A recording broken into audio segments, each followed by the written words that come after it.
Hello, everybody, and welcome to the Lady Flint's next installment. Hey! I pray you all are well and blessed and highly favored. Listen, y'all. Guess who I have? I got a powerhouse today. I've been waiting for this interview. I've been waiting and debating for oh so long. I don't own the rights to that song. But anyway, y'all know I'm crazy. But anyway, I have one of the powerhouses of the community today. We have the former police chief of Delray Beach. And if you don't mind me saying, he used to be my substitute teacher in high school. But we still young. Hey, y'all give it up for Mr. JAVORO Sims. Yay! Thanks for having me. Yes, you know how long I've been waiting for this. This is like one of the bombs I've been waiting for this. For real. Well, let's drop it. I like it. Drop the mic. Y'all listen up.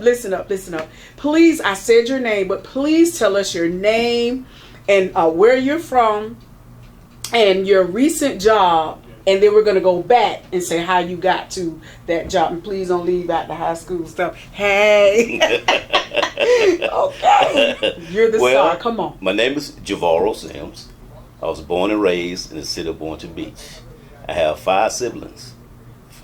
Wow. A lot of people don't know I had so many sisters and brothers, but it was 4 girls, 2 boys. Right. And Gwan, who you know, Gwan. Yeah. It's the youngest. And former school teacher. Actually, I officially taught school for 4 years, but actually in Broward-Dade County as full-time teachers. Okay. As a full-time teacher. And 1992, I decided that I needed to do a shift. So I shifted from education to law enforcement in 1992.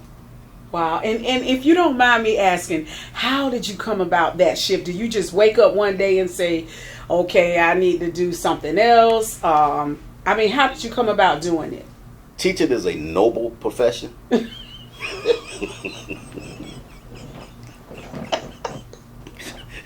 Let me preface that first. It's a noble profession, and I truly respect school teachers. You know, my wife is a school teacher in her second career. My brother went through the school system as an area superintendent. So I have education throughout my family. Your family, that's but right. After 4 years of teaching, it wasn't something that I saw myself doing for 30 years. Gotcha. Because I really didn't see the impact. I wanted to make an impact within the communities. Right. And I didn't see teaching afforded me the opportunity to do that. Then I had friends that was involved in that were law enforcement officers. So right. That's what really made me start considering law enforcement. Growing up as a kid, law enforcement never even crossed my mind. Never. I find that hard to believe. Never even crossed my mind. Because you strike me as the type that you were a hands-on person. Yes. That's what you struck me as. Yes. You know. Yes. But growing up. My first, I would say, goal was when I came out of college was to play go to the Olympics and play professional football. 1980, 1984, I qualified for Olympic trials. Wow. 1980. The United States boycotted the Olympics. So I had sponsors that weren't willing to send me to the Olympic trials due to the boycott that the United States had against, I think it was Russia at the time. And 1984, 2 weeks prior to the Olympic trials, I tore a hamstring. So that kind of pushed that to the side. So I went back to my secondary sport, which was football. And I ended up playing a few years of football in Canada. Oh, really? Yes, played a few years of football in Canada. Then I came back to the United States and signed with the USFL Jacksonville. And unfortunately, I had recovered from a serious injury. Oh. And after the Jacksonville, the USFL folded that year. The same year I signed, the league folded, went under. And how long? I remember that league. The league lasted about 3-4 years before they went under. See, you knew what I was going to ask you. Right. About 3-4 years before they went under. It was due to some bad business negotiations and actions, management, things of that nature, ownerships, things of that nature. And due to the injury that I had prior to, it was difficult for me to get onto a NFL team, even though I healed, but I had an unusual injury at the time. That was at that time I actually split my quadricep muscle in half. I bet you that was painful. It healed, but it healed split. Yes, no pain to this day, no pain from it. But that was an unusual injury at that time, probably 1 in 1,000, and no one was willing to take a chance with it, regardless of how fast I was. How did it end up healing split? Well, the muscle never really, it never mended. It never came back together. It never mended. And it healed, divided. And I don't complain about it because I haven't had any pain from it. No issues, is unusual. No issues from it whatsoever. Well, and to this day, I still have a small split in that quadricep muscle, which, like I said, no issues whatsoever. So, with all of that being said, I had to find something else that I wanted to do. And I went to school for education. So I gave education the first choice, first option. I tried education. Right. And 4 years in education, I decided I can't do this. And with them kids, I can't do this. And I guess I'm going to just say this, I guess that's when them kids start turning around, because we was terrible, not terrible in school, but we was something else in school yeah, too. But it's a little different than it is now. Yeah, this is a totally different thing going on now. I don't know if I have the patience to deal with, as a teacher, I don't know if I can have the patience. So that being said, I started looking for other options. I had friends in law enforcement. Here I am with a master's degree. I got friends in law enforcement with high school diplomas making $10,000-$15,000 more than I am. That's crazy. So that was one of the driving forces, but the main driving force was I wanted to get in the communities and address issues and work with people within the community, because that's what I saw. Yeah, that's what I saw growing up as a kid with my mom. Right. My mom was in the community. And we're going to talk about that. She was in the community. Beautiful, brilliant lady. Right. She was in the community. And as you mentioned earlier, to the point whereas she did so well in the community, touched so many lives in the community, they named a center after her, the Carolyn Sims Center. So that was my true driving force. And law enforcement, even though my parents were very upset with me when I decided to go into law enforcement, because the only thing they saw was what they saw on television, the bad stuff. Right. They didn't realize all the other things that law enforcement got involved in until I actually became an officer. Then they witnessed it firsthand. I got involved in the community.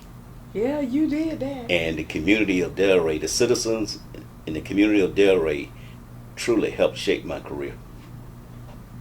Wow. They really did. They truly helped shape my career. That's beautiful. That's beautiful. Yeah. And now that you brought up your mom, I want to say this, God rest her soul. I had the blessing and the honor to work with your mom. Black Awareness Day in Boynton Beach. Mm-hmm. She would call me for different events, and I'm not making this about me because it's about you, but I'm reflecting on your beautiful mother. Right. She did a lot for Boynton Beach as a citizen. She stepped up and she worked in that community. She had hands on, and she loved it. You could see the passion. Absolutely. You know, her face would light up. She would put on programs and all kinds of stuff, toy drives, all kinds of things that she did in the community, and she deserved that Carolyn Sims community center. She deserves that and some more. Yeah. I even think she needs a street named after her. That's just me saying that, and I'm putting that out there because I saw this lady work hands-on with us. Now, I'm from Delray Beach, but I saw her reach out even to people in Delray Beach. I'm a living witness because she used to do that. She used to put on plays. Well, I'll say plays, but she used to put on shows in that little building, and we Yes, used to pack yes, that building. And she had dancers, the raw dogs, the raw cats. She had me. She Yeah. had other people coming in there doing Right. some of DJ, and they would come in there and they would dance the Hey Caps, I Right. think it was. And we would come in there and we would do shows, and we had our fun right there in the city of Boynton Beach. Boynton Beach. Due to his beautiful, beautiful mother, she did a lot of things. She treated everybody like somebody. Yeah, she treated everybody like somebody, Right. and like it wasn't this city against this city. She Right. joined us all together, together. and we put our talents together, and she was the mastermind Yes. behind that. Yes, yes, she So was. we Yes, she thank was. God for her legacy, and I pray someone picks it up, you know, and carry the torch. You know, so I just wanted to say that about your Yeah, mom. I appreciate that. I appreciate Yeah, that. that's the truth. Yeah, I miss my mom She's to this a very beautiful day. soul. 'Cause She was a we was beautiful tight. soul. We was close. We was Yeah, close. y'all were tight. Yeah, y'all were tight. close, Yeah, boy. she was a beautiful, Oh, yeah. beautiful Oh, soul, yeah. a queen. Right. You know, being her oldest son, you know, we had that bond. Oh, of course, of course. Yes, and Yeah. I miss that dearly. I miss that. I think about my mom daily I know. in some respect. God, Whether or not, don't usually talk about it. usually fond memories. Usually fond memories. You Oh, know? of course. Yeah, what Mama would say. You know. Yeah, and what would she do? Do, And what right. she'll do to you. Yeah, to sum it up, yes. So, yeah, you got that right. Well, I'll tell you something ironic about that whole situation. As much time as she gave to, because other people's children, but not just children, but she did the same thing for senior citizens. The whole game. Yeah, she did. We didn't lack anything at home. I She could gave believe that same energy at home. She was amazing. I don't know if she was more than one person. I'm telling you, all I don't- that energy. But all she gave to the community, we didn't miss anything at home because she made sure we had what we needed, not necessarily what we wanted, but everything we needed. She made sure we had it, and she was present. Every sport that I participated in, my brothers and sisters, every sport that we participated in, she didn't was miss there. not one. All through high school, she came to several of my college track meets and my college football games. She did the same thing with my brother, and he was in West Virginia. And guess what? She the real MVP. Yeah. For real. Yes, she And is. Look, they don't make them like that no No, more, child. no, They'll tell no. you, now, child, I ain't got time. I'm going to get my hair, my nails done. Where'd she get all this energy from? I mean, Yeah. all this presence. But I miss her. I know it. Oh, miss God, it. please don't talk about it. Yeah, I know. I'm thinking about my own mom. But yes, there's if you had a real mother and a father, you had something. Yes, you did. You Yeah. had something. Yeah, And back then, we were a right. village. We looked out Yes, for we each did. other and Yes, all of that. yeah. So, And I had just that because my father was a strong father. I didn't have to look outside of my household for a male role model. that's what I'm My talking about. father, to this day, who would be 96 years old, April 3rd. Wow. Yes, he'll be 96 years old, April 3rd. What a blessing. Yes, indeed. What a blessing. And it And makes a difference to of have a course it father does. in the house. Of I course it always does. say that. And I saw my father go to work and provide for his family daily, my entire life. Wow.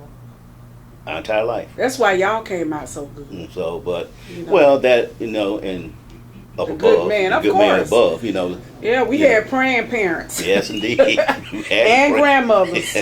Yeah, what a blessing. So Yes. I want to talk about, because you said you made it, that's how you you transitioned into law enforcement. Yes. So how long were you in law enforcement? Because what are you doing now to this day? What are you doing Right now- from there to now? Well, right now, I'm more of a community activist. Basically, I try to set up platforms, especially during the election processes. I partnered with a few other people, a few other men, and we created platforms to educate the community on the individuals that are running for office and their platforms, so we can make more educated and informed decisions when we go to the ballots. So we Right. actually did 4 of them this year, and Oh, all okay. 4 was quite successful. We Wow. had several hundred people sitting in the stands, in the audiences, or in the churches rather, and we also did live streaming, which we had 1,000 plus on each Oh, good. event on live streaming. So I think we accomplished what we wanted to accomplish, but we're going to try to do bigger and better next year. But one of the things I did shortly after I retired, believe it or not, I did a job fair. Was it for law enforcement? No. Or just a job fair? Just a job fair. In general? Just a job fair in general. I partnered with Career Source, Palm Beach County Career Source, and we had it at St. John Missionary Baptist Church in the in Boynton in Reverend Hall, and I had 21 companies come out. Oh, that's nice. That's awesome. I had over 200 people show up. Now, these was the requirements that I established with the companies prior to coming out. I said I want jobs that require college education. I want jobs that doesn't require a college education, and I want jobs that will provide opportunities for second chances. Right. And they all showed up, and I said, and I need for you to provide interviews and hire people on the spot. And believe it or not, they did it.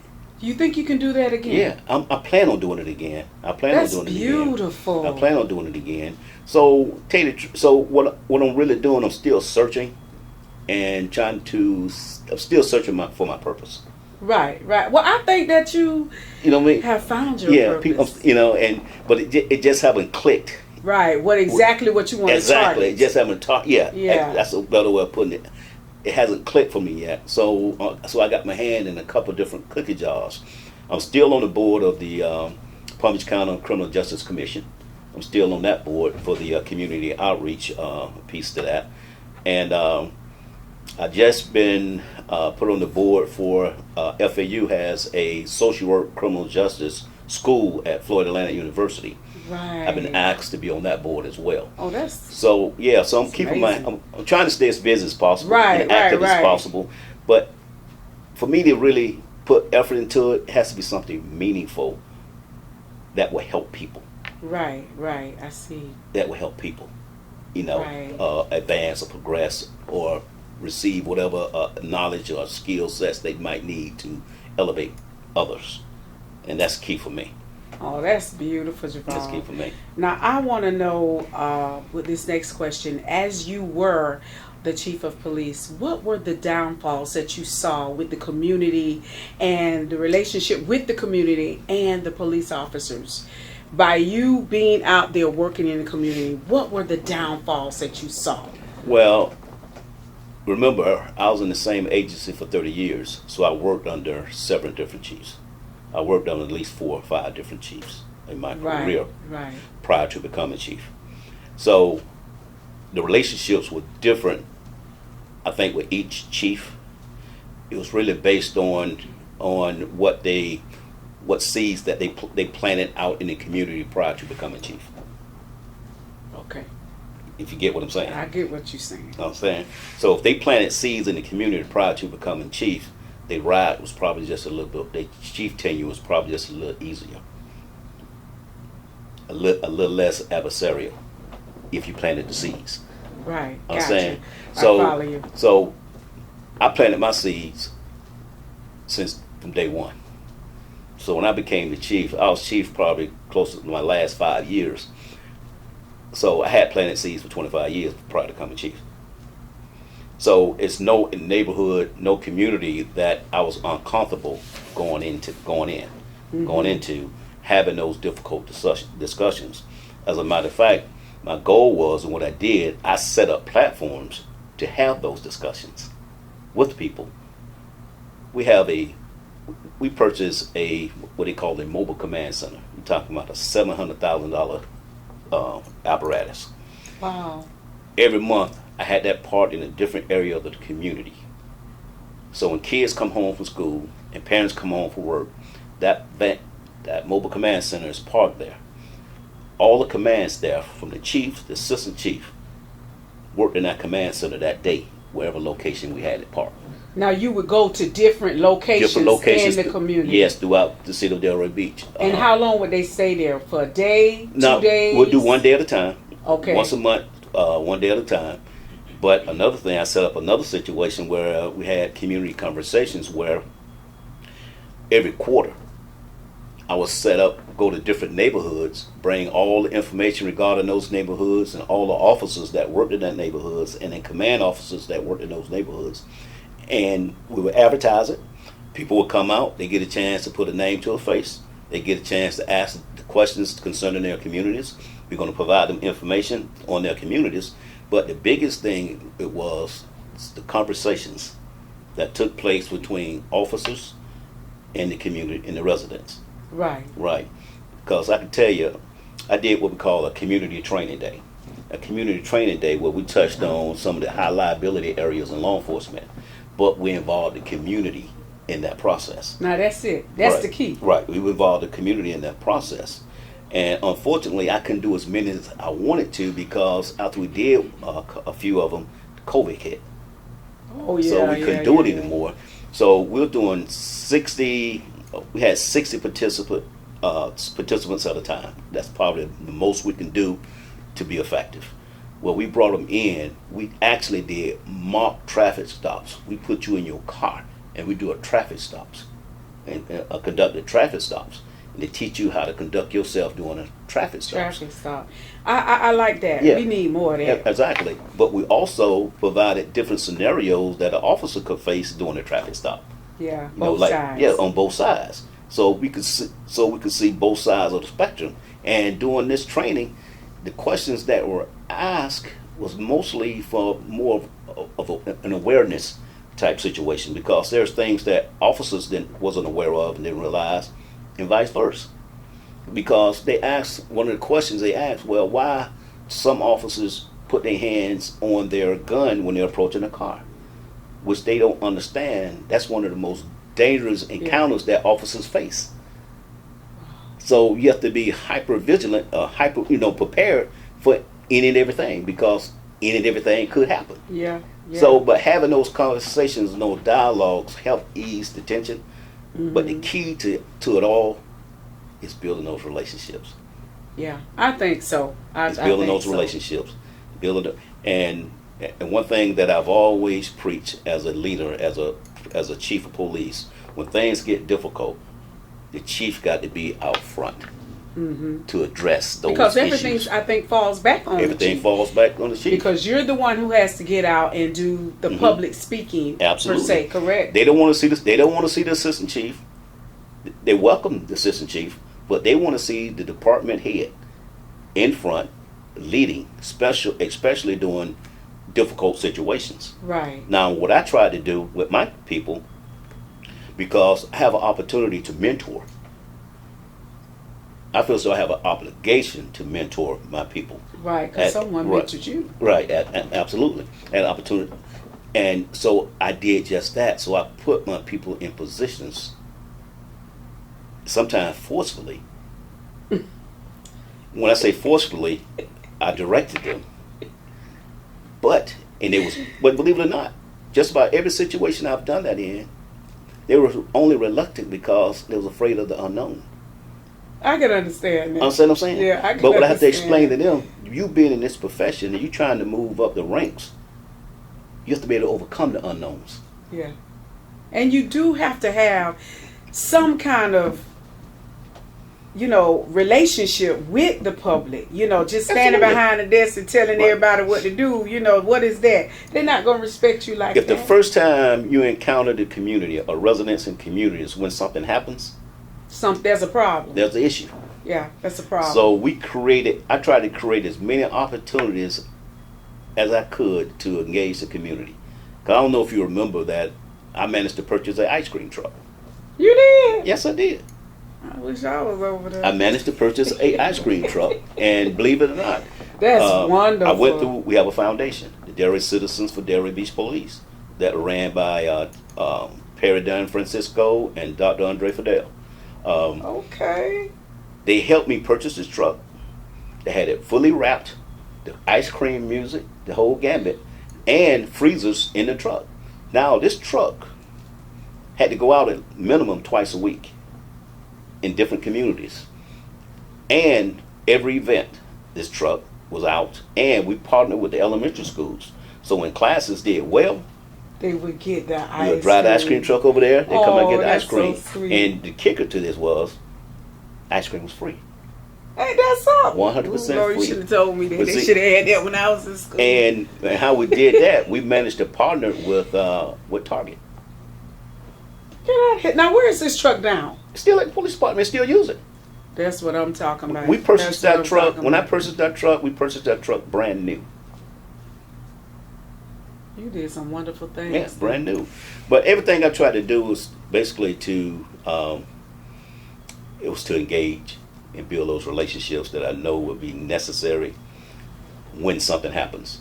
Right. I God forbid something happens. yeah, and that's the mindset. Because unfortunately, you can't control everybody's actions. No, you can't. And somebody gonna go out there and do something they have no business doing. Of course. But the thing is, you at least they can say, well, he was there, he made a difference, he tried. Right. Well, see, So not that's the main what thing. bigger than that is when that person go out, when that officer go out there and do something that they probably shouldn't have done. The community got to believe that the department's gonna do the right thing. Right. So if the department has a history of sweeping things under the rug, that creates chaos. Mm-hmm. That creates a Ferguson. That creates a Baltimore, in a sense, when things get chaotic and the community get to that breaking point where it just erupts. Yeah. Rioting and everything. Rioting the whole else. gamut. Yeah. Because if you think about it, during the George Floyd situation, did you hear about any riots in Delray? No. You know why? Well, not the only reason why, but one of the main reasons why, I reached out to community stakeholders. And Arafat was one of those individuals I reached out to. Chuck Ridley and a few other people I reached out to. And a few people, Ernestine Holiday. Oh, yeah. You know, I shouldn't have mentioned no names because I'm going to miss some. Yes, that's okay. That's all right. But I brought a group of people in and we organized a march. Wow. We had over 1,000 people in our march. From that march, we culminated at the Civic Center, where we had people come up and had a rally where people came up and spoke. I spoke. Coco Gall spoke. Some of the city officials spoke. A few people got a chance to speak, and that goes a long ways. And see, when you do those things, they're not going to let other people from other cities come in and disrupt what we have. Right. Because the people in the community are going to stop them. Yeah, and they can stick together like that. Absolutely. Especially when they see that you are doing something. It's when they don't see you doing something, you just telling people what to do and this and that and the other. So that's the thing. So with that being said, what were the advantages? But you know what? You kind of talked about that already.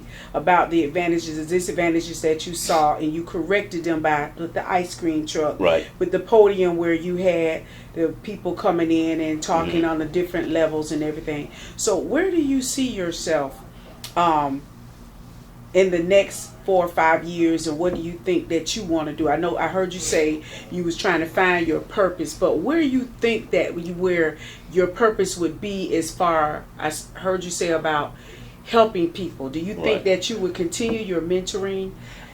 I think so, but as crazy as this might sound to some people, that's a question I ask God every day. That's not crazy. That's a question I ask God crazy. every day to show me my purpose. Right, because a lot of people don't know their purpose. Right. That's why To they show got me my all purpose. that chaos going on. But I also pray to Him to to allow me to identify when you show it to me. Right. That's true. I understand. I know what you mean. Would he show it to me? So I really don't know. I know I'm gonna stay busy in the meantime, and whatever I think is needed and necessary. Still young. Yeah, you're still young. And whatever I think is needed and necessary, from a community's perspective, I'm gonna get involved in. You know, just like I got involved. I'm involved with 2 other organizations. My fraternity, Omega Psi Phi fraternity, which we do a lot of community things. You do. We do from $20,000 to $25,000 a year in scholarships. Wow.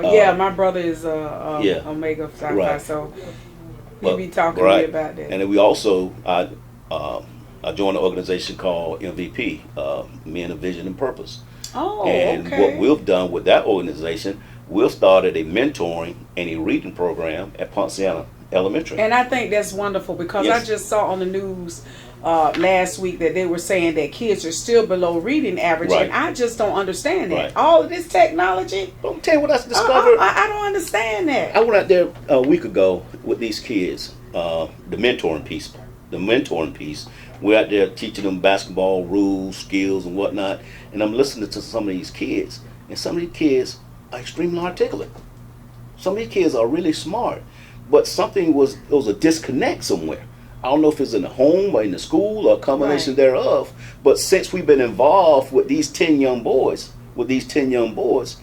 they getting rave reviews from behavior standpoints, Oh, that's wonderful. and academically. Now, another thing we did, we reached out to Boynton High School. We got about 10 to 12 young ladies that comes over every Wednesday and tutor reading. Oh, that's good. So with these young girls, they're getting their volunteer hours for college. So That's so wonderful. it works twofold. So as you see, I got my hands on several different things. Yes. Several different things. Now, I don't see that really stopping anytime soon Yeah, because that's good. You, like I said, you're still young. Yeah. You still, and like you said, you're asking God every day. Yeah. What is your purpose? yeah, and I go crazy when I feel like I'm stagnant. I get crazy. Right. I don't like To be Still. just still. Oh, I can relate to that. But I got a question for you. You were Sure. saying about with the kids. Do you all have special needs kids as well? Do you all have a program? I mean, you said you have a program for tutoring. Right. But what about the special needs kids? Do you have kids that come there that may have special needs and need extra help? Or do they have their own program? I know they usually have their Is own it a special program. need more so like maybe a slow learner or Yeah, like something a like slow that? learner or disability.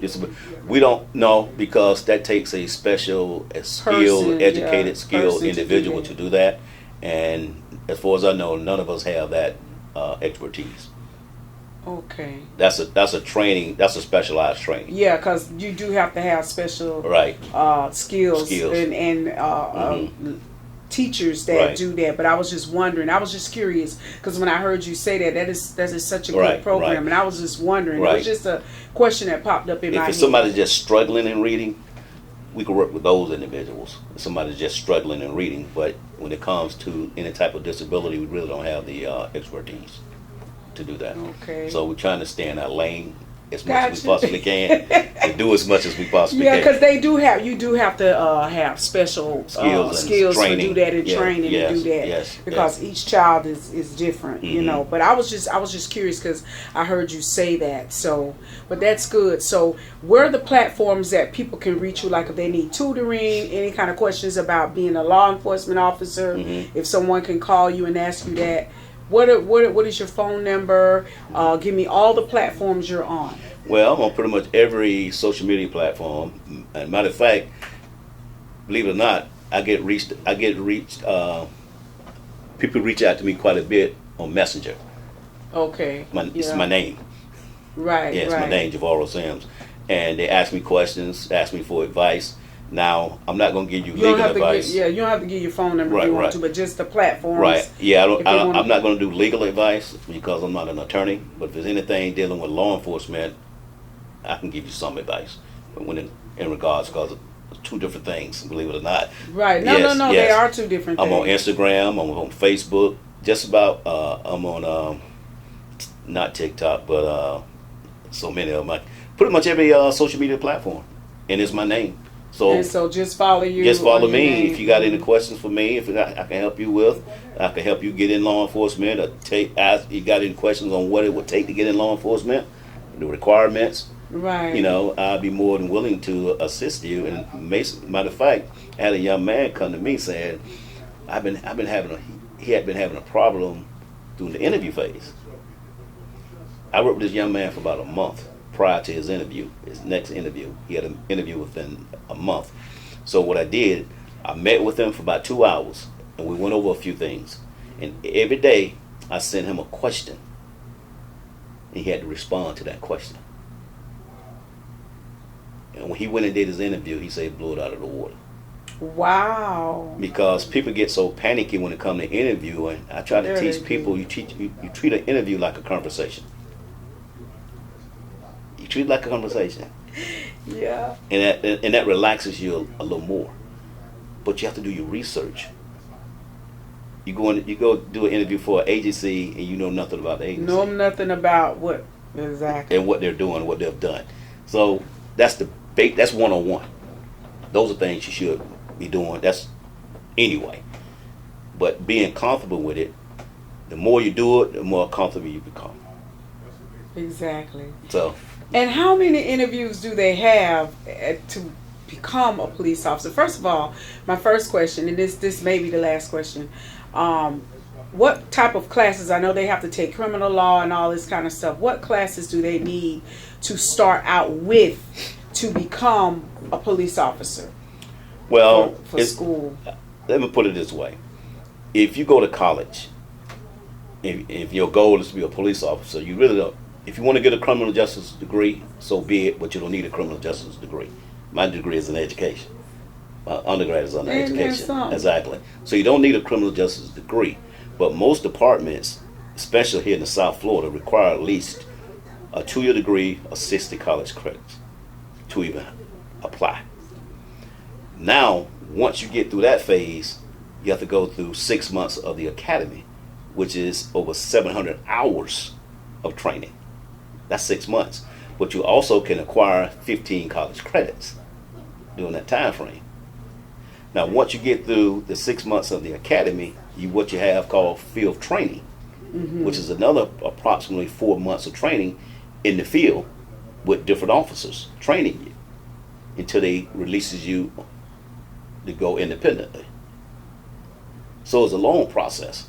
It sounds like, because it's a long process. When you said, is it like boot camp? When you do the academy can be similar to boot camp. Well, I ain't it gonna can, make yeah, the academy can, because you have you have physical training. But see, when I went to academy, it was 4 months and 400 hours. Now it's 6 months, 700 hours. All these state requirements. Yeah, but it was worth it. Oh yeah. I mean, because for you to come from education and to where you are now, that wasn't nothing but God. Yeah, nothing but God. That was that. I mean, when it was like, JAVORO, I teach you here, cop. I'm like, what? JAVORO. I was like, Mr. Sims. That was like, yeah. I'm like, he ain't no police officer. Get out of here. But I'm gonna tell you who kind of I got some encouragement from was he was the highest ranking black. These was the highest ranking black officers in Delray prior to me. Was Lorenzo Brooks. Yes, he became a captain, and Lennox Gillard became a captain. And I don't remember him. I don't. Lennox Gillard was the big guy. He was a real big guy. He was actually a former teacher at Boca High. Yes. Oh, okay. Yes, and a coach at Boca High. And I talked to those guys on a regular basis. Brooks wasn't there at the time, but I knew Brooks away from the job. So I had conversations with him, and he's always encouraged me. And Gil always encouraged me. And I can never forget Glasgow Martin. Oh, I remember Mr. Glasgow. Glasgow Martin. Now, he was an officer. He was a detective. Oh, a detective. Okay, but I do remember him. The conversations that I used to have with him was so valuable and so impactful in my career. It was unbelievable, because these guys got to me early on when I first started. You know what I mean? I talked to those guys early on. Then I had other people that was encouraging, like Julius Mitchell. I don't know if you remember Julius Mitchell. I remember Julius. Yeah, married to Miss Pearl. Yeah. John Evans was encouraging, but you had civilians like Beverly Wright was encouraging to me. And a few others. It was quite encouraging, and we developed this little nucleus, and where we actually provided each other with information on as far as investments, pension, the whole gamut. David Weatherspoon, Terrence Scott, I went Michael to school Coleman. with David. Yeah, all these guys have had some impact on my career. That's wonderful. Yeah, all these guys had some impact on my career. And I got promoted to sergeant, lieutenant, captain, assistant chief, and I was appointed chief.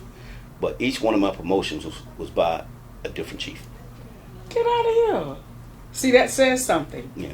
That says something about you. Right. I got promoted 4 times from 4 different chiefs. That says something about you. And who was the chief before you came along? Prior to me was Jeff Goldman. Prior to him was Tony Stranese. Prior to him was Larry Schrader. Prior to him was And you remember all of that. Child, please, I'll stop that the second Yeah, one. it was Richard Overman. He was the Okay. chief when I started. He promoted me to sergeant. Wow. Yeah, he promoted me to sergeant. And I'm telling you something, he was for me personally, a lot of stuff that I did, a lot of stuff that I came up with was sort of a offshoot to Richard Overman. He was that community guy. His name sounds familiar. Right. He retired. He retired from Orlando PD. Then he became the chief in Delray. He stayed there for 11 years before he decided, I'm done. I've had enough. He wanted to retire. Right. But he really is he's the one that really brought the community policing Oh, wow. to Delray Beach Police Department. Now that sort of changed depending on who the chief was, because you had chiefs that's community oriented, but you got some chiefs that's more traditional. Right. So, and both are important. Both are extremely important. So you have to find some balance. Right. And that's what I tried to do. But me personally, I'm community. Right, because when you say more tradition, does that mean sit more behind the desk and not deal with people? Okay, Not deal with just people want too to much. Yeah. Yeah. You want to deal with people as less as possible. But my thing is, I always tell just the people, facts, man. Yeah, if you're not a people person, I always say don't work with the public. Right. That's just me saying It's that. funny you say that, because I tell guys early on, if you don't like people, you're in the wrong profession. Yeah, because you got to deal with them whether Every you want day. to or not. And you're going to see people at their worst. Yeah, and different personalities Yes. different situations, and like you said, at their worst, different see people at their worst. circumstances. That's right. Somebody, I would have done it like this. You don't know what you would have done if you weren't in that situation. Yes. Some people panic, can't say anything, go in the shot. It could be anything. No, absolutely. So, Yeah, people forget that we are people. You're human. We're human, just like everybody else, and we gonna make mistakes. I think what's important when we make those mistakes, we have to own up be to transparent. it. Yeah, we do. And correct them. Because none of us are perfect. None of us are perfect. And I don't remember. I remember that incident when they pulled the lady up, and she opened up the car door and she said, "I shot him," and she killed him. Which one was that? I forget who it was, but she shot and killed the guy, and she realized her gun went off, and she was like, "I shot him." And when I saw the footage, I'm like, "Oh my God," she didn't realize she shot him. Yes. I don't know, but like you said, you're transparent. But you have to be transparent. If you try to hide it, in other words, you have to control your own narrative. Yeah. You have to tell a story. Right. And a lot of people don't realize, when incidents take place involving law enforcement officers are afforded the same due process as anybody else. Right. Whether you agree with it or not, but they are afforded the same due process. In other words, if they're being investigated, there's certain information I can't provide you. No, that's correct. Until that investigation is concluded. Right. Because it definitely has something to do with the law. Exactly. Yeah. It's the so just plead the fifth. Police Bill of Rights. Yeah, if you can. So there you have it, ladies and gentlemen. One of my best. I'm telling y'all, I've been waiting for this interview for so long. Mr. JAVORO Sims, my substitute teacher from high school.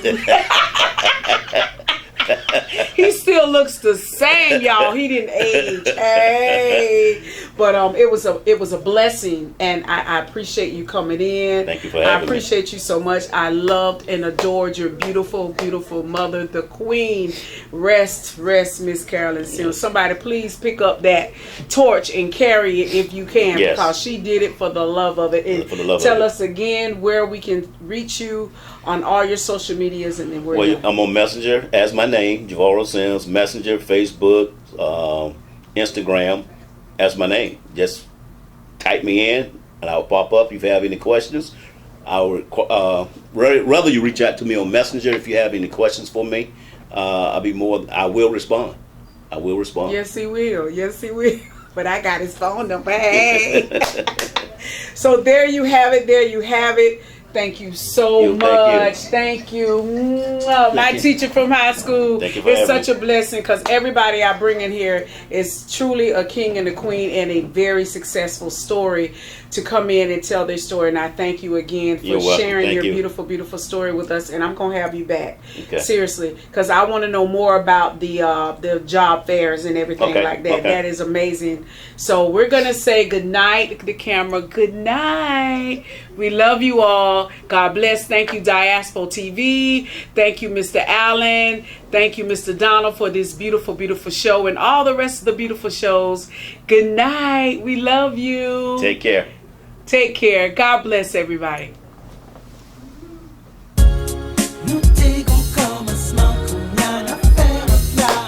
Yeah.